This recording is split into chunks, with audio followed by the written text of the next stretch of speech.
deal. Like every episode, there seems to be like a new monster that you have to overcome. And that's something that we see in a lot of animes. We see them in a lot of shows. Power Rangers is a popular one that's like that.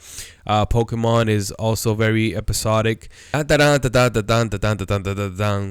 Is not as unique as you may think. Now, before you click off, don't get me wrong.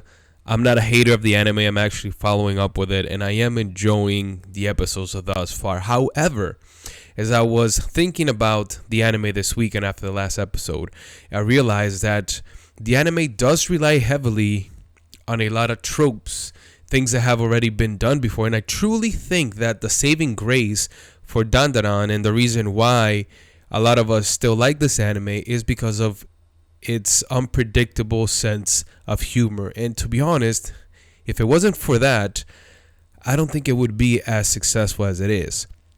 So what I want to go over is, in case you don't believe me, a few different tropes that I was able to jot down, right? All right, first of all, the high school setting, prime time for craziness, stupidity, and drama, right? This is something that we see it throughout many shows, not just anime, but it's particularly used in anime. For example, My Hero Academia is one that's very popular, where the story just centers around school, right? And students learning, and high school just seems to be like a catch-all place in life where you can throw in whatever you want and it'll kind of make sense versus like if you're at work or something like that.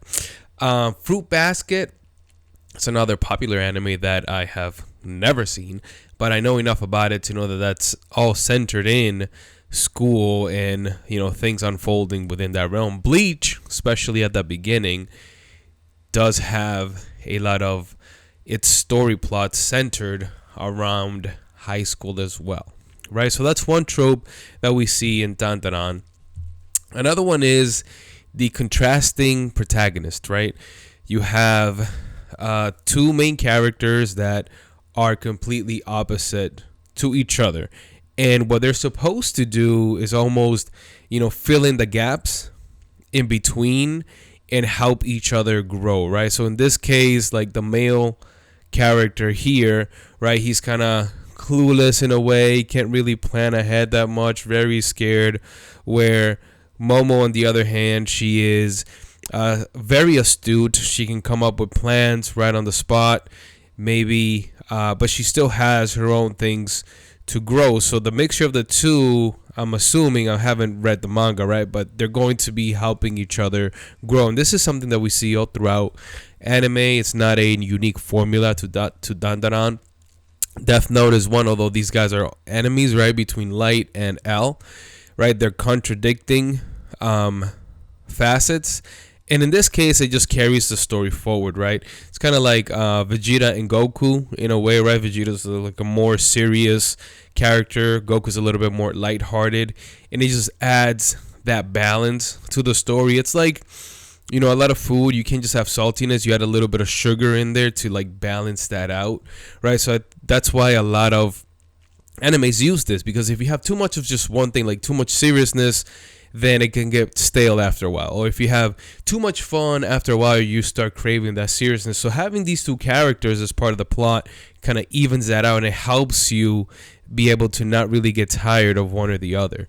Ranma and what's her name, Akane. Yeah, Ranma and Akane, similar, also set in school as well, which is prime time for like romance as well, and we see this in the main characters.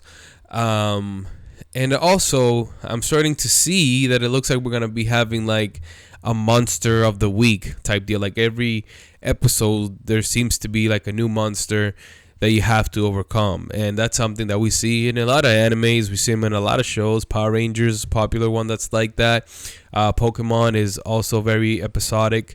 It's like a challenge of the week, if you will. Yu Yu Hakusho did that at the beginning. Sailor Moon, also very popular, did a similar thing. You know, every episode is a new monster. Bleach, to an extent, especially at the beginning, did that as well. So this is just to highlight that, you know, most of the formula for Dandadan is not unique.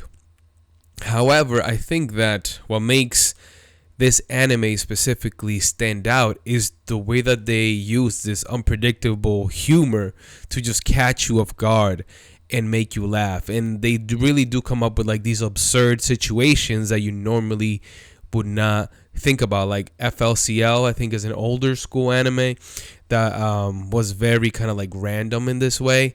And again, I'm not hating on the anime. I'm just sharing the uniqueness, or what makes this specific anime unique. And it's not so much a lot of these other facets that we see, but more so this one thing that they really actually heavily focus on, and that's been to their advantage, which is the random humor. So let me know what you think. Do you like this anime? Have you noticed this as well? Do you have any other feedback? I haven't read the manga. If you're a manga reader, don't ruin the story, but let me know if there's any other tropes that you see within there that you've noticed. So that's all that I have for you guys today, and as always, just want to remind you that we must persevere. Peace.